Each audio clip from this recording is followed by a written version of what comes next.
नमस्कार, मी ज्योती होम कुक्समध्ये तुमच्या सर्वांचे स्वागत आहे। आज आपण करणार आहोत पाण्याचा वापर न करता फक्त वाफेवरती शिजणारी अशी ही फ्लॉवरची चटपटीत भाजी। चला तर बघूया यासाठी। सर्वप्रथम मी पावशर फ्लॉवर हा बारीक कट करून घेऊन पाण्यामध्ये उकळण्यासाठी टाकून दिलेला आहे। या पाण्यामध्ये 2 चमचे मीठ सुद्धा टाकलेला आहे।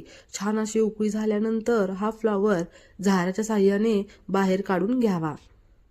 साधारणतः 2 मिनिट हा फ्लॉवर चांगला उकळून द्यावा। चला तर बघूया आता फ्लॉवरच्या भाजीसाठी लागणारे साहित्य। एक मीडियम आकाराचा कांदा बारीक चॉप करून घ्यावा। तसेच एक मीडियम आकाराचे टोमॅटो ही बारीक चॉप करून घ्यावे।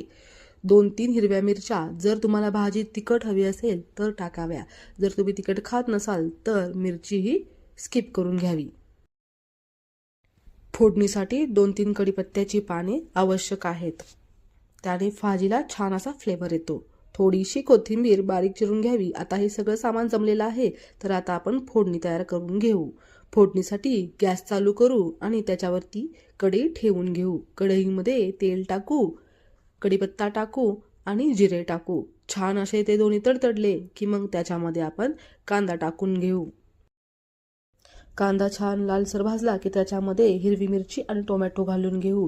चवीप्रमाणे मीठ घालू, नंतर लसूण खोबरं घालू आणि नंतर हळद, मीठ, तिखट हे सर्व चांगलं जिन्नस परतून घेऊ आणि मग त्याच्यामध्ये आपला फ्लॉवर टाकू आणि हे छान असं एक्झिव्ह करून घेऊ। तुम्ही बघू शकता एक छान अशी सुंदर अशी वाफ काढून घ्यायची आहे। या भाजीमध्ये कुठेही पाण्याचा वापर करायचा नाही। ही भाजी फक्त वाफेवरती शिजवायची आहे। तुम्हाला जर फुल व्हिडिओ हवा असेल तर चॅनलवरती अपलोड झालेला आहे। याची लिंक डिस्क्रिप्शनमध्ये मी दिलेली आहे, तुम्ही जाऊन तिथे बघू शकता। तुम्हाला हा व्हिडिओ आवडला असेल तर नक्कीच चॅनलला सबस्क्राईब आणि लाईक करायला विसरू नका।